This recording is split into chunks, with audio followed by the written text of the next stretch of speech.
Vous écoutez Alger Chaîne 3, le journal.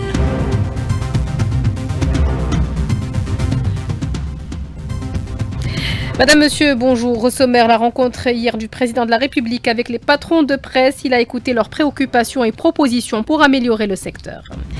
L'Algérie se réjouit de l'accord de cessez-le-feu à Gaza, censé entrer en vigueur dimanche, et salue la médiation internationale ainsi que la délégation algérienne à l'ONU qui ont permis d'y parvenir. En attendant son entrée en vigueur, l'entité sioniste poursuit ses massacres et tente de jeter le discrédit sur la détermination du Hamas à appliquer cet accord. Dans le reste de l'actualité, plusieurs ministres sont de sortie sur le terrain ce jeudi. Le ministre de la Communication est auditionné par la commission de l'Assemblée nationale. En sport, Algérie-Italie, c'est le deuxième match de la sélection algérienne au championnat du monde de handball. On jouera également un match en retard des 32e de finale de la Coupe d'Algérie. Je vous le disais à l'instant, le président de la République a reçu hier les directeurs et responsables de plusieurs établissements médiatiques publics et privés. Abdelmajid Tebboune a écouté leurs préoccupations et propositions afin d'améliorer les conditions professionnelles, indique un communiqué de la présidence de la République. Après plus de 15 mois de guerre, des milliers de Palestiniens ont exulté hier soir à travers la bande de Gaza à la nouvelle de l'annonce d'un accord de trêve. Cet accord négocié par le biais d'une médiation du Qatar, de l'Égypte et des États-Unis s'étale sur 3 phases. La première implique l'application d'un cessez-le-feu, l'échange de prisonniers et l'intensification des aides humanitaires. L'Algérie se réjouit de l'annonce de cet accord de cessez-le-feu. Dans un communiqué, le ministère des Affaires étrangères salue les efforts de la médiation internationale et ceux de la délégation algérienne à l'ONU. Nasser Medjadel. L'Algérie accueille avec satisfaction l'annonce de l'accord de cessez-le-feu dans la bande de Gaza, un accord attendu depuis longtemps pour alléger les souffrances du peuple palestinien et lever l'injustice qui lui est imposée dans la guerre génocidaire de l'occupation israélienne depuis plus de 15 mois, souligne le communiqué des Affaires étrangères. L'Algérie exprime son appréciation des efforts acharnés déployés par la médiation internationale et souligne la nécessité de mettre en œuvre cet accord dans tous ses volets, notamment ceux liés à l'activation d'un cessez-le-feu permanent et à la levée des restrictions imposées aux efforts d'aide humanitaire destinés au peuple palestinien. Cette démarche qui s'est imprégnée des efforts et initiatives de l'Algérie depuis son adhésion au Conseil de sécurité représente une réponse, bien que partielle, aux aspirations du peuple palestinien et gagne à être parachevée à travers d'autres étapes inscrites dans le cadre de la reconstruction, l'unification des territoires palestiniens et l'ouverture de perspectives réelles pour la création d'un État palestinien indépendant et souverain en tant que solution juste et définitive au conflit arabo-israélien et pour le retour de la paix et de la stabilité dans toute la région du Moyen-Orient. Dans son discours, Khalil El-Hayya, membre du bureau politique du Hamas, a également mis en relief la contribution de l'Algérie et son soutien continu aux Palestiniens. Réaction également de Dimitri Diliani, membre du conseil consultatif du mouvement Fatah. Il a été contacté par Kalima Hasnaoui. Nous tenons à remercier tous les pays arabes, ceux qui ont contribué à la mise en place de cet accord, et en particulier les pays arabes, à leur tête l'Algérie, qui ont toujours soutenu la cause palestinienne, en utilisant leur diplomatie et leur poids diplomatique pour arrêter la guerre génocidaire israélienne dans la bande de Gaza. La position honorable de l'Algérie, qui occupe une place particulière dans l'esprit et le cœur des Palestiniens, s'est toujours distinguée par la constance en faveur de notre peuple, et cela tout au long de cette guerre d'extermination. Nous nous attendons à ce que ces engagements se poursuivent, vu que l'Algérie a toujours été fidèle à ses positions historiques au même titre du peuple algérien frère. Voici à présent un tour d'horizon des principales réactions des acteurs internationaux. Le secrétaire général de l'ONU parle d'une première étape cruciale qui doit impérativement permettre la levée des obstacles à l'aide humanitaire dans le territoire palestinien. Le président égyptien Abdel Fattah al-Sisi a souligné l'importance d'accélérer l'entrée d'une aide humanitaire d'urgence effectivement à la population de Gaza. La Russie a dit ce jeudi espérer une stabilisation durable de la situation dans la bande. Le guide suprême iranien, l'ayatollah Ali Khamenei, a salué la résistance palestinienne qui a vaincu, dit-il, Israël. Kalima Hasnaoui vient de nous rejoindre pour parler des derniers développements dans ce dossier, sans parler du fait que les massacres se sont poursuivis ce matin dans l'enclave palestinienne. L'entité sioniste tente ce jeudi de jeter le discrédit sur le Hamas et ses intentions d'honorer ses engagements, Kalima. L'accord de cessez-le-feu est le fruit de la constance légendaire de notre peuple palestinien et de notre vaillante résistance. C'est en ces termes que le Hamas a accueilli l'annonce. Autre déclaration ce matin du bureau de Benjamin Netanyahu, qui accuse, selon plusieurs médias internationaux, le Hamas de revenir sur certains termes de l'accord de cessez-le-feu. En réponse à ces fausses allégations, Izzat al-Rishq, membre du bureau politique de la résistance palestinienne, a affirmé dans un communiqué publié sur ses réseaux en anglais et en hébreu que le Hamas est attaché à l'accord annoncé par les médiateurs. Cet accord, le premier négocié depuis novembre 2023, est confronté ainsi à des risques, notamment du côté de l'agresseur sioniste, alors que jusqu'à l'heure, son gouvernement n'a toujours pas confirmé l'accord en question. L'engagement de l'entité occupante à honorer les termes de l'accord est remis en question à la lumière de la poursuite de son agression en Palestine occupée, nous dit Dimitri Diliani, membre du Conseil révolutionnaire du Fatah. Nous rappelons que l'expérience de notre peuple avec le criminel de guerre Netanyahou et son gouvernement d'occupation nous fait toujours douter de ses intentions. J'alerte toutes les parties impliquées dans cet accord sur le fait que la guerre d'extermination menée par l'entité sioniste contre les civils palestiniens se poursuit en Cisjordanie occupée, y compris à Al-Quds et dans la bande de Gaza. Depuis l'annonce de l'accord de cessez-le-feu, les équipes de secours ont annoncé que 73 civils, dont 20 enfants et 25 femmes, sont tombés en martyrs dans la bande de Gaza dans des frappes aériennes sionistes contre différents pans de la bande. Plus de détails avec Ziad Meddour, survivant dans la ville de Gaza. L'occupation est en train de profiter de ces 3 jours pour continuer, poursuivre ces bombardements intensifs contre la bande de Gaza.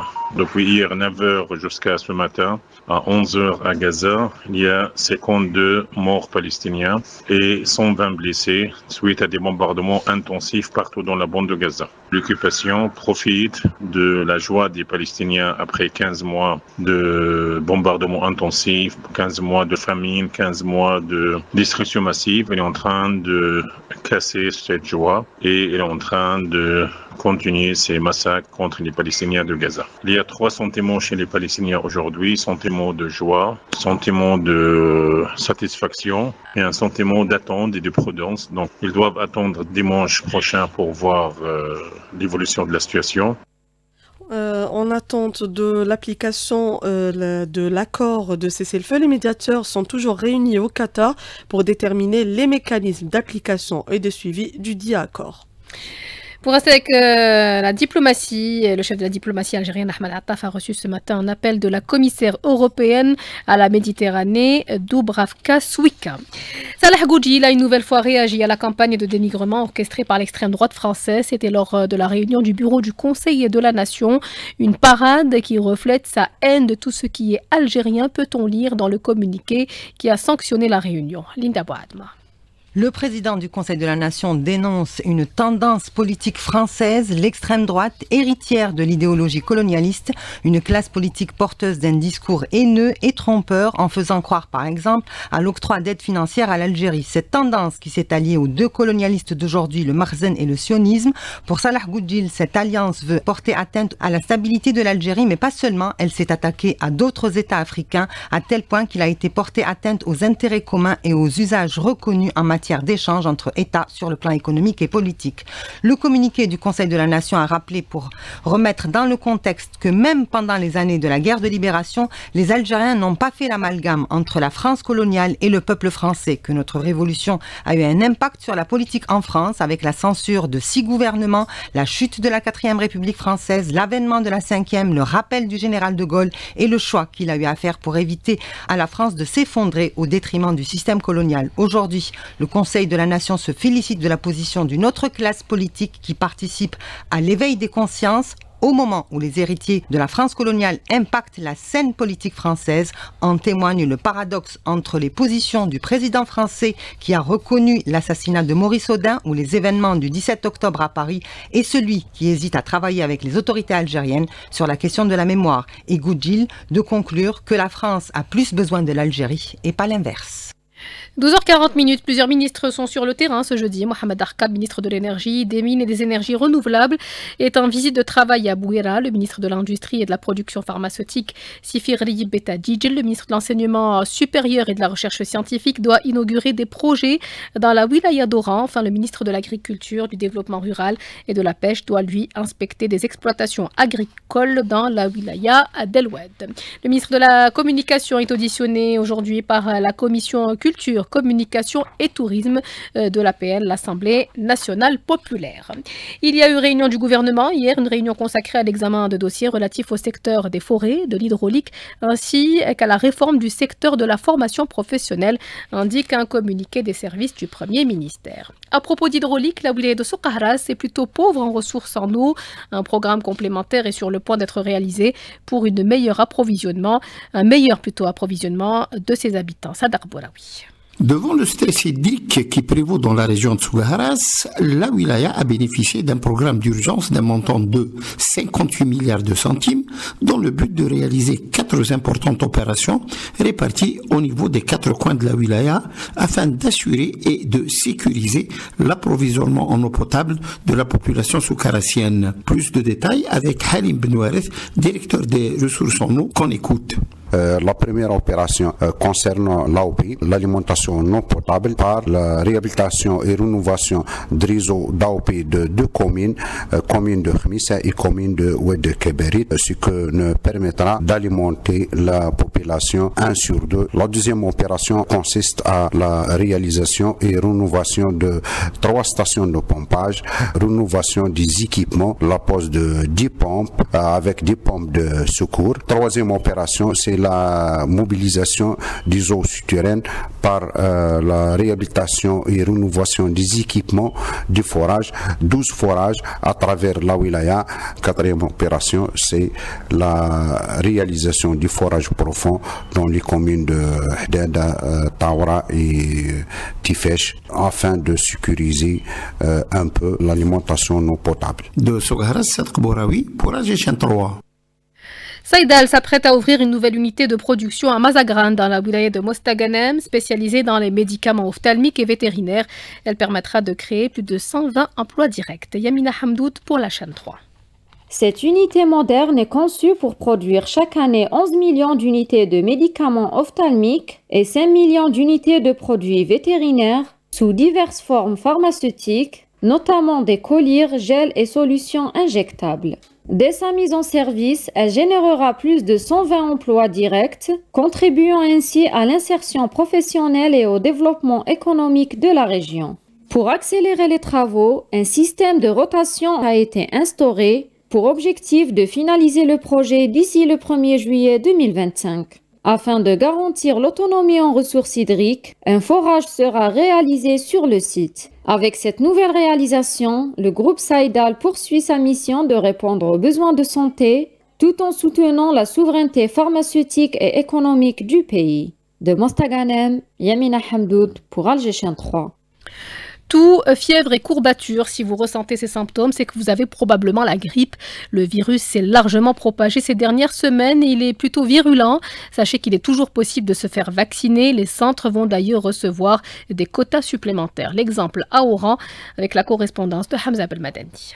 Les points de vaccination répartis à travers la wilaya d'Oran au nombre de 110 structures sanitaires comprenant des polycliniques et des salles de soins ont enregistré une forte affluence des citoyens pour recevoir le vaccin antigrippal. Selon le docteur Youssef Boukhari, chef du service de prévention à la direction de la santé et de la population de la wilaya. La wilaya d'Oran a reçu en 2024 46 000 doses de vaccin antigrippal. Cette année, alhamdoulilah, on a atteint les objectifs. On a dépassé les 98% des personnes vaccinées. Pour les personnes âgées et les femmes enceintes, les personnes qui ont une maladie chronique, on a consommé 43 675 doses. Une demande de doses supplémentaires sera effectuée dès l'épuisement du stock global afin de poursuivre la campagne de vaccination jusqu'à le mois de mars prochain. Le docteur Youssef Boukhari a également exhorté les citoyens, en particulier les personnes âgées, les personnes souffrant de maladies chroniques et les femmes enceintes, à se rendre dans les structures sanitaires pour se faire vacciner. On souhaite que tout le monde, surtout pour les personnes plus de 65 ans, et les personnes qui présentent une maladie chronique, qu'ils se vaccinent le plus vite possible. Cette vague de froid, je pense, elle va dépasser la saison hivernale. Il faut se vacciner pour se protéger de cette grippe saisonnière. Il a insisté sur l'importance du port du masque par les personnes atteintes de grippe saisonnière afin d'éviter la transmission du virus à d'autres personnes vulnérables, notamment dans les marchés ou les lieux publics. Doron, Mohamed Hamza Belmadani, Alger, Cham 3. À Mila, 15 personnes ont été blessées ce matin dans un accident de la route survenu sur la RN 79. Il s'agit là encore d'un bus de voyageurs qui est entré en collision avec un camion selon la protection civile. Introduire le BIM, le système de modélisation des données dans le secteur des transports et des travaux publics, c'est le thème d'une journée d'études organisée aujourd'hui par l'Association routière algérienne à l'École supérieure des travaux publics. L'association souhaite s'inspirer de l'expérience canadienne dans le domaine. Ali Choukran, secrétaire général de l'Association routière algérienne, au micro de Sami Aloun. Aujourd'hui, on est pratiquement dans les premières phases qui sont beaucoup plus donc des phases de sensibilisation donc à l'implémentation carrément du système BIM. C'est un système intelligent qui a en base la technologie numérique et cette technologie numérique, il va falloir à ce qu'on prépare les locomotives, les ressources pour qu'on puisse vraiment intercepter donc cette valeur numérique et vraiment donner l'interopérabilité donc entre les acteurs pour qu'on puisse vraiment construire donc ce système qui est en fait, ce n'est pas uniquement un système donc géométrique, il est aussi donc non géométrique, il est aussi temporel, il est aussi coût, il est aussi donc environnemental et durable et il est aussi même entretien et exploitation. Beaucoup d'outils technologiques, un travail au temps réel, un échange en temps réel qui permettent à ce que les objectifs escomptés se réalisent.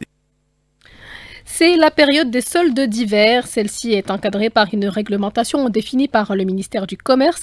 Les propriétaires de magasins doivent identifier les produits concernés ainsi que les rabais appliqués et surtout s'y conformer. Reportage de Meissa Smail. Ce rendez-vous tant attendu des consommateurs se prolongera jusqu'au 28 février. Les opérateurs peuvent encore déposer leurs demandes auprès des directions de commerce de leur wilaya. Layachi Dahar, représentant de la direction du commerce de la wilaya d'Alger. Le dossier constitue une demande téléchargée du site, un tableau en déterminant la liste des articles concernés par la vente des soldes. Il faut qu'il indique dans ce tableau l'ancien prix de chaque article plus le nouveau prix plus le pourcentage. L'opérateur économique est libre de déterminer le prix des ventes, la facture aussi d'achat des produits 3 mois de leur date de délivrance. Cependant, certains consommateurs dénoncent les pratiques frauduleuses ou malhonnêtes de certains commerçants. Mohamed Aïssaoui, président de l'association Himayatek. La publicité mensongère. Ce qui est affiché ne correspond pas aux articles proposés. La qualité qui est proposée est très inférieure par rapport au standard qui est d'une qualité moyenne ou supérieure. Aussi, il y a des commerçants qui proposent des rabais qui sont insignifiants par rapport au prix de l'article. La direction du commerce rappelle que de lourdes sanctions seront appliquées dans ces cas. Layachi Dahar. Pour l'exercice illicite ou la publicité mensongère, la sanction sera une amende de 5 000 dinars jusqu'à 50 000 dinars. Mais en cas où l'opérateur récidive, là, il risque d'une proportion de fermeture de son local qui va jusqu'à 1 mois. Par ailleurs, l'association Himayatek a souligné l'urgence de mettre en place une cellule de veille dédiée aux ventes en ligne, un domaine où les arnaques sont fréquentes et suscitent de nombreuses plaintes de la part des consommateurs. Ali Hamouchi de retour pour la page sport. Ali, bonjour. Bonjour Siam. Alors d'abord le handball, la sélection algérienne messieurs dispute son deuxième match au championnat du monde. Et ça sera face à l'Italie à partir de 18h. L'Algérie, battue lors de la première rencontre face au Danemark, le pays organisateur et le champion du monde en titre 47-22, est dans l'obligation de réagir pour tenter de marquer ses premiers points dans ce championnat du monde de handball qui se déroule au Danemark, Norvège et en Croatie. On rappellera que les 3 premières équipes de chaque groupe se qualifieront au tour principal. Donc c'est pour vous dire que c'est un match déjà décisif pour l'Algérie en attendant le 3e match face aux voisins tunisiens. Les Tunisiens qui ont été battus justement par l'Italie lors de la première rencontre 32-25. Sur cette rencontre, on va écouter l'entraîneur national Farouk Dihili. Il a été contacté par Lotfi Benidir. Dans ce stade de la compétition, il ne faut pas attendre de cadeaux, il faut se battre à tous les plans. Concernant l'équipe, on est bien concentré, on a bien travaillé, on a corrigé quelques trucs, on a fait beaucoup de vidéos. Inch'Allah, les joueurs ils nous disciplinés tactiquement, Inch'Allah, nous hadrin sur tous les compartiments défense et attaque. On va surtout se baser sur le gain de duel en défense, même en attaque. Algérie-Italie, ça sera donc aujourd'hui à partir de 18h et vous pourrez suivre cette rencontre en direct sur les ondes d'Alger Chaîne 3. On va parler du déroulement du championnat du monde de judo qui a d'ailleurs commencé aujourd'hui. Donc ça a commencé ce matin au niveau de la coupole du complexe Mohamed Boudiaf. Donc ça concerne la catégorie senior chez les dames et chez les messieurs. Donc le championnat d'Algérie. Voilà, le championnat d'Algérie plutôt. Donc vous étiez branchés sur le championnat du monde de handball. Donc ça concerne les dames et les messieurs. Aujourd'hui ça a commencé ce matin à partir de 9h du matin avec les éliminatoires en attendant les finales cet après-midi à partir de 16h. Et ça concerne 5 catégories de poids. Chez les hommes, les moins de 60 kg et les moins de 66 kg. Et chez les dames, c'est les moins de 48 kg, les moins de 57 et les moins de 70 kg. Le football avec l'entame aujourd'hui de la compétition pour l'USMA en Coupe d'Algérie. L'USM Alger qui a 2 matchs en retard en Coupe d'Algérie.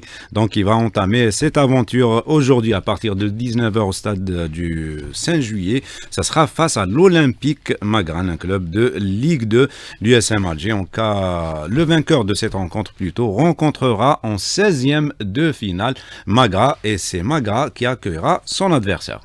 Ce journal est à présent terminé. Merci à vous de l'avoir suivi, à toute l'équipe qui nous a accompagnés. Nessim était à la technique, Tahar Lefkoum à la régie d'antenne, Yassine au streaming vidéo. Tout de suite, c'est Amine Mounir pour la météo. Très bonne suite des programmes sur la chaîne 3.